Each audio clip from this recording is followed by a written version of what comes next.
we'll be reacting to we'll be reacting to Ing- Ingram Fry. Ingram Fry. So this one is about Joe Biden and Thomas Sowell. Yes, let's check it out. Their debate. But I think this one is just all about Thomas Sowell schooling Joe Biden. Let's check it out. Judge Bork has said he prefers the original non-discrimination concept of affirmative action. This means that he would permit and would actively permit active recruitment of qualified minorities, among other things. The alternative, as you know, is some form of mandatory proportional representation for minorities, or quotas, to put it in one word. Now, do you believe that mandatory proportional representation benefits minorities? No. In fact, I think one of the great handicaps that blacks and other minorities face across the country is that they are systematically mismatched with universities in the admissions process. That is, if Harvard feels that it must have X percent of blacks, and if the pool is such that they can't get X percent of blacks at the same level as the rest of the Harvard students, they're going to take those blacks who would have succeeded in some state university and bring them to Harvard, where many of them will fail. Or MIT is a better example, that the average black student at MIT is in the bottom 10% of MIT students in math. But he is in the top 90% of all American students in math, because MIT students are so phenomenal in mathematics. Something like 1/4 of all the black students going to MIT do not graduate. You're talking about a pool of people who score at the 90th percentile in math, whom you are artificially turning into failures by mismatching them with the school. Back in the much earlier, you had a great increase of blacks in the universities through the GI Bill. You had nothing like that kind of attrition from that process, because the student went wherever he could be accepted, wherever he met the normal standards, and the government simply paid the money. Let me ask you a couple questions. You think judicial activism, Doctor, has hurt blacks. Judicial activism of eliminating restrictive covenants in deeds, eliminating segregation in schools, one man, one vote, literacy test. Do you consider those judicially active? Well, as regards restrictive covenants, I can see no evidence that they did anything other than make some people feel good because it was symbolic. As regards desegregation of the school system, that should have been done long before and on a much more sound basis. I've gone into this at great length in previous writings. But are the they... problem with, no, you see, the problem is not whether you believe that school desegregation should have ended. I believe it should have ended long before. Okay. George Bork believes it should have ended long before. What he and what I have objected to are the principles used in that decision, because those principles take on a life of their own, and they come back to haunt you in other areas. Obviously, this old phrase, hard cases make bad law, derived from that fact. You dream up a principle to reach this result, and then the principle has a life of its own. So the principle of desegregating the schools... No, that wasn't the principle. The principle was the reason that they picked for it was... Well, that's all I'm saying. Okay, the reasons they picked... Yes. Desegregating the schools, you and Judge Bork agree were the wrong principles, and they should have not. So the court shouldn't have done that. No, the court should have done it. Oh, okay. Both of us have said the court should have done it. I see. And in my case, and I think in his case, the court should have done it a lot sooner. How? They should have ruled that it wasn't equal protection of the law, because nobody in his right mind believes that there was equal protection of the law in the Jim Crow era of these school systems. I'm just trying to figure out what you're saying. Yes. Now, when they desegregated the D.C. schools, it's clear the 14th Amendment does not apply. Everyone agrees that the 14th Amendment does not apply to the... Well, I guess Joe Biden has actually not changed that much conjunctivity. I think so. The 14th Amendment does not apply to the District of Columbia. How would they have done it in the District of Columbia? Should they have just let it stand in the District of Columbia? Segregation?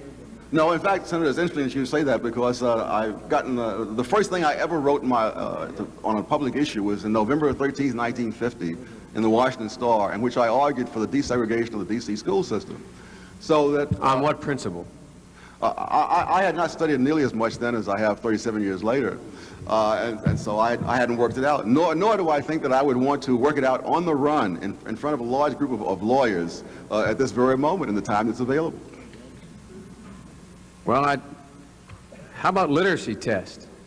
Was it judicial? I see no reason why people shouldn't be literate in order to vote. The question is, if you have a black who comes in with his degree from Harvard, and the man behind the desk says, "No, you're not literate. You can't vote," then this is what bothers me. People are talking about how judges should be sensitive to this particular group or that particular group, and if that means anything, if it means he's applying the law differently, that's precisely how blacks were held down for generations in the South. So by literacy applying the law differently. So literacy tests, as long as they were equally applied, are all right. Sure.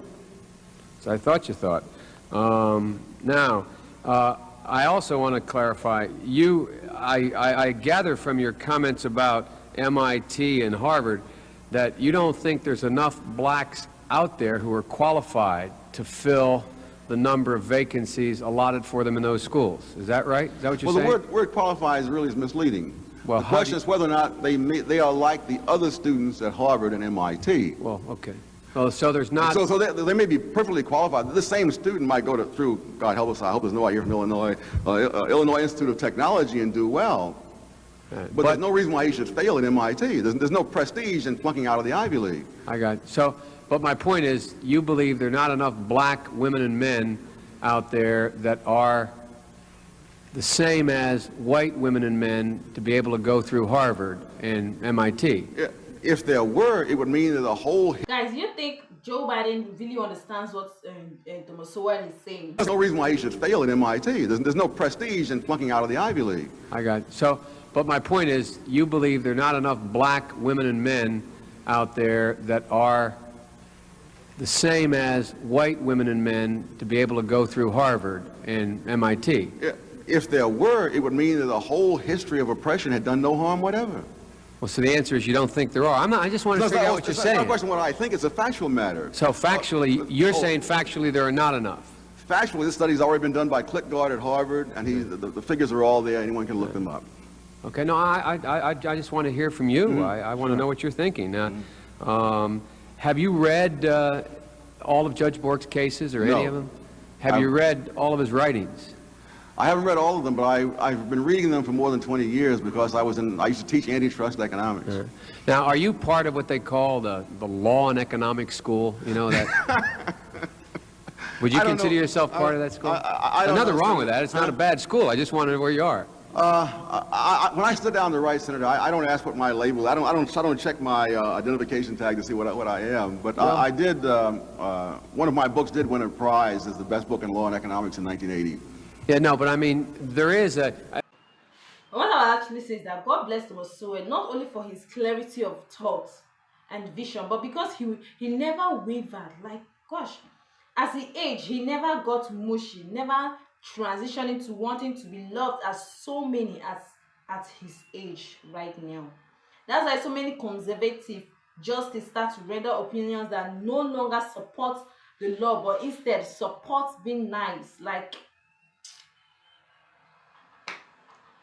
this is just so unbelievable. But like, and all these things, Joe Biden still didn't even learn much or do much during his regime. Like, what was he doing? I just love for the fact that Thomas Sowell presents his position on subjects with facts and sound research. Yeah, not feelings or baseless opinion. This is complete contrast to Biden, who is out of his depth and out of his league. Guys, let me know what your thoughts are on this. Let me know what your thoughts are in the comment section. Like, watch, and subscribe to my channel, and have a wonderful day ahead.